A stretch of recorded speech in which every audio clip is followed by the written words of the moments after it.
how I eject iPhone junkies, cell phone junkies, men and women that are suffering from what I call digital dementia.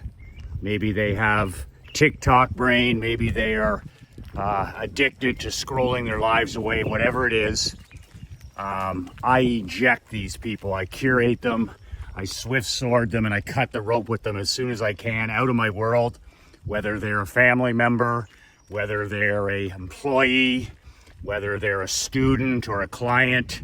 I have zero tolerance for people that are cell phone junkies. So let me tell you a very unusual story from my life recently. Will show you how you can rid yourself of these people that lack manners, they lack etiquette. I call these people adults in diapers.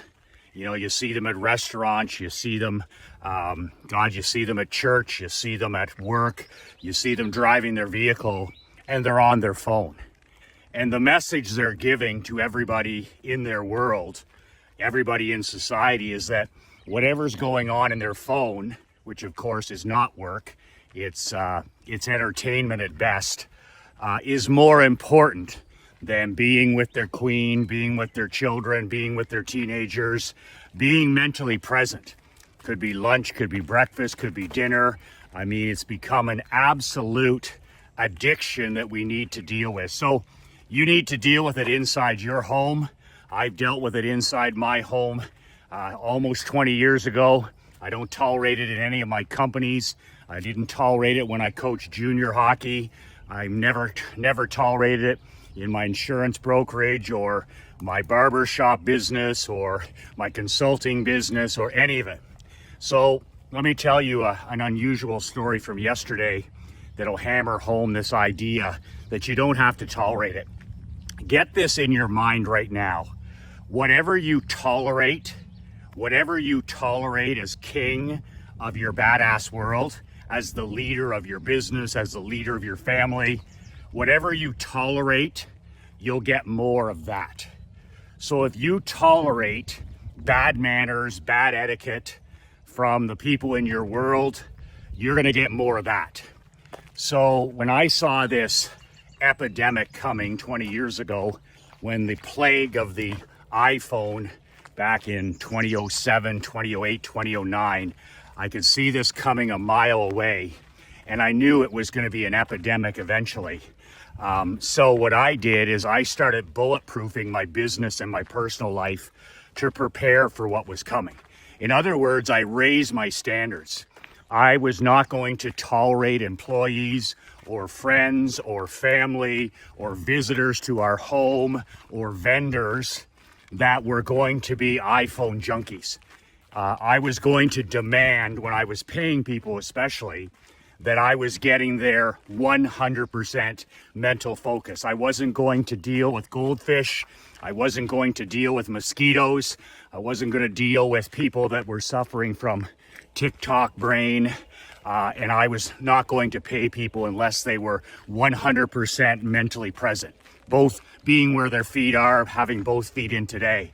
So over the last 24 hours, we had our niece and her husband visit us for the first time since we've been back from Naples. And it was interesting because they're both 24 years old, right? So the excuse is they're 24 years old, so all they know is digital, right? So we should lower the bar and we should allow them in our home to just sit on their phones 24/7 at meals because they're that generation, right?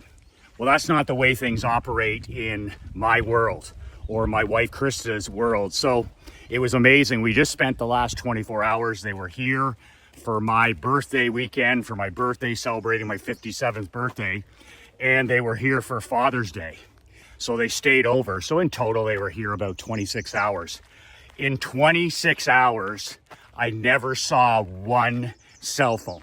Now I saw they had the cell phones, they had them in the bedroom, they had them on the charger, but not one time in 26 hours did I see them on their phone.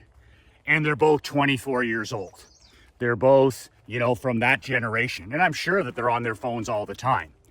But the message is clear when you come to spend time in our home, whether it's in Naples or whether it's here in Canada, whether you meet us for lunch or breakfast or dinner, or it's Christmas, or it's Christmas Eve, or it's Easter Sunday, or it's Thanksgiving, whatever it is, long ago, the message has been sent. Don't bother coming if you're not going to be 100% mentally with us. And my 12-year-old daughter, Emery, is growing up in this world. She, of course, is not on a screen. She doesn't have a cell phone. The only thing she uses is a MacBook for her podcast and some of her book writing. So she's growing up old school without gadgets, without anti-social media, without all that manufactured mental illness.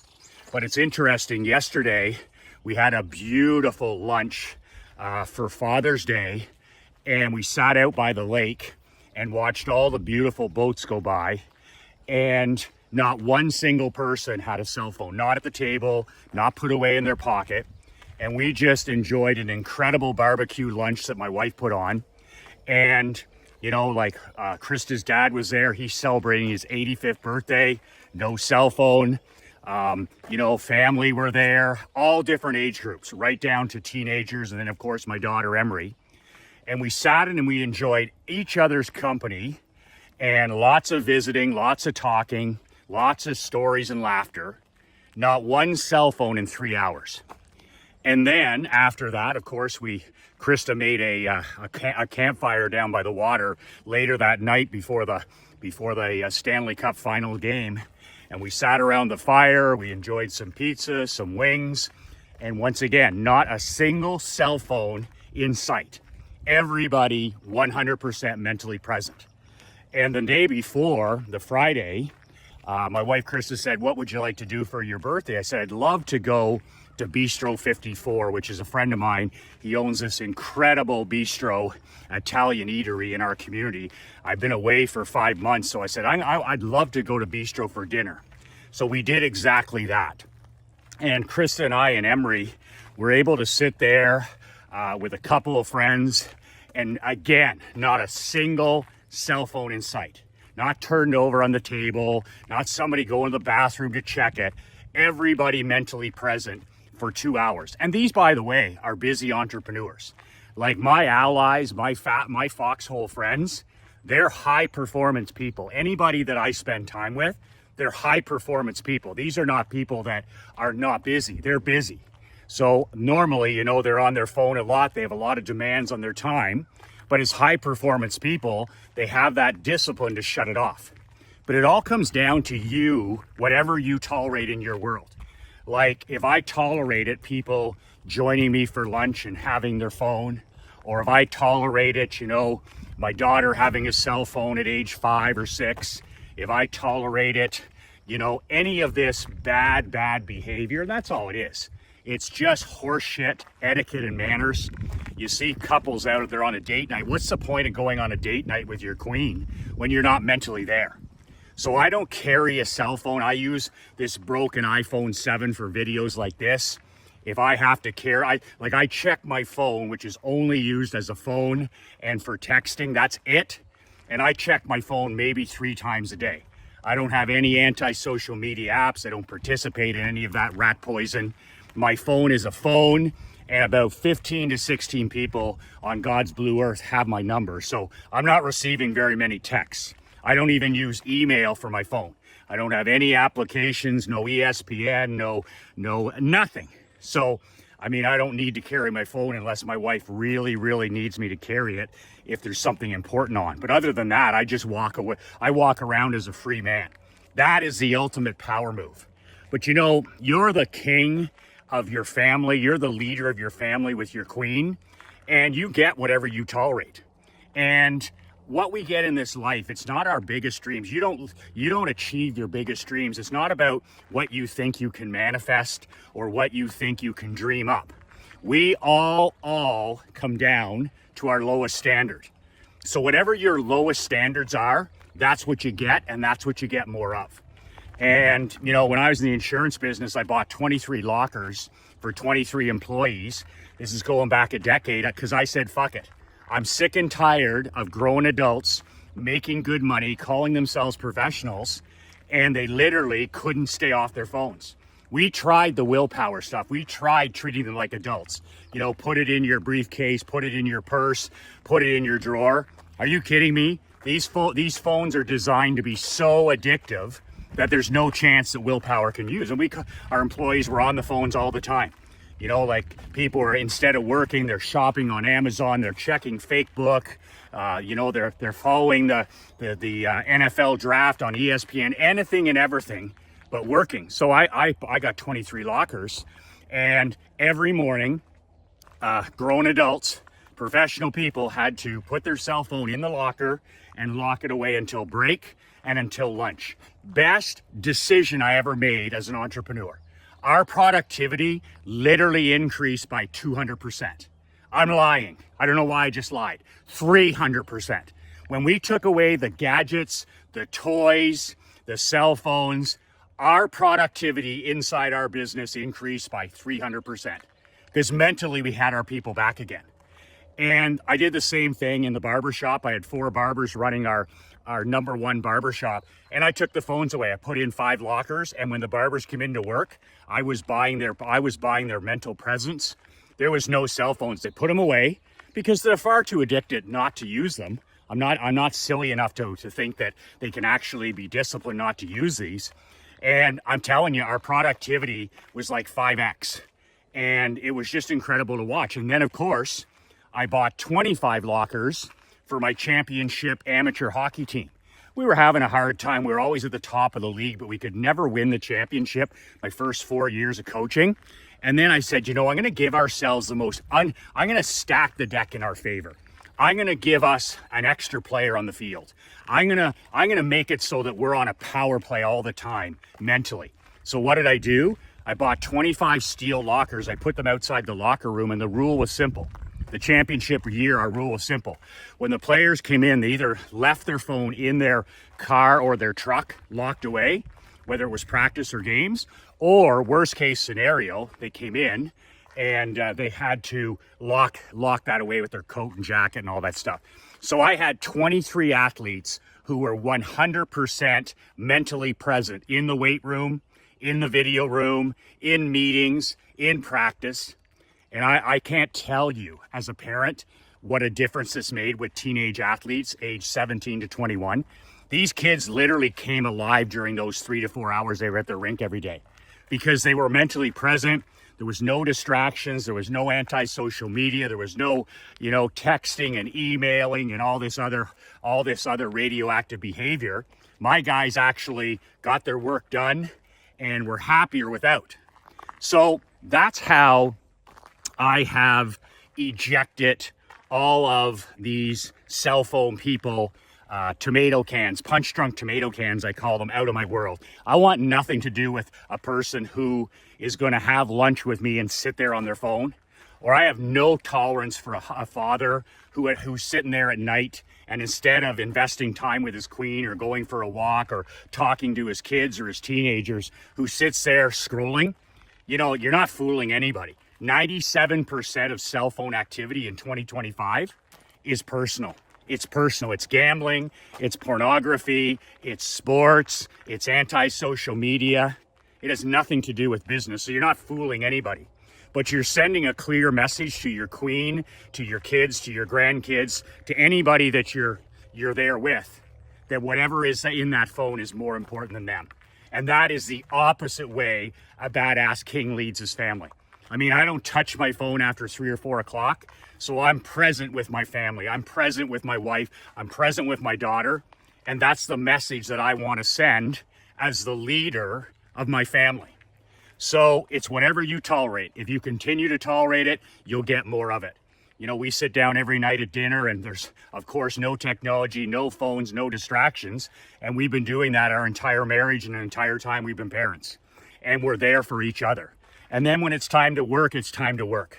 And that's what's lacking nowadays. But That's how I've ejected these people that lack manners, that lack etiquette. And quite frankly, most of these people are so far gone. They've been microwaving their brains by doom scrolling, following politics, following that rat poison of the news. They've literally been microwaving their brains for the better part of 20 years now. That some of these people are so far gone. There's no way that you can, you can't even have a conversation. So I curate, I Swift Sword, and I get rid of these. I eject these people out of my world, because I want to spend time with people that are mentally present. We just had an incredible 25 hours as a family. I love the fact that people understand. Come here, Cliff. Come here, buddy. Truck coming. We're on the old Cottage Road here. That is that when people come to visit us, whether it's in Canada or whether it's in Florida, it's just that mentally,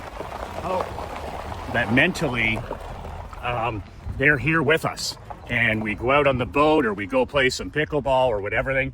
You're just surrounded by these people that are just gone.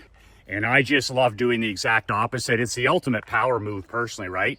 It's the ultimate boss move to show up with no cell phone to something and to be mentally present. That's the new power move in 2025. So speaking of productivity, if you're interested in learning how to double your income while working about at least 10 hours less a week, so 40 hours less a month, I put together a one-page how to make shit happen. It's a one-page how to make shit happen productivity hot sheet, and the link is below. If you're interested in that, I put my day that I've had for the last 22 years as a husband, as a father, as an entrepreneur, as a sports coach. I put it together on one-page PDF. If that's something that interests you, you can invest in that below. It's one page. But basically it's my wins, my losses, over the last 22, 23 years, as a high, a lot of my expensive experience, a lot of things that haven't worked, and I put them together into a single page PDF. The link is below. You can grab that if that's your cup of whiskey. But it's helped me double my income almost every year, while working 10 hours at least less. So the one-page PDF will help you make more money. It'll help you work a lot less, and it'll also help you enjoy your life a lot more. So if those are three things that resonate with you, I invite you to download the PDF below. It's a one page. It takes 60 seconds to study it and use it and implement it in your life. And you could start seeing results as early as a couple of hours from now. But the link is below. It's called my one page make shit happen productivity PDF, and that link is below if you're interested. 2 words that changed my life, 2 words that'll change yours. Remember to curate, Swift Sword, and eject those ill-mannered, lack of etiquette people out of your life, those cell phone junkies, those people suffering from TikTok brain, those manufactured mental illness victims. Get them out of your life. Life is too short, and make sure you do it by raising your standards and what you'll tolerate in your home, your life, and your business. 2 words that changed my life, 2 words that'll change yours. Be relentless.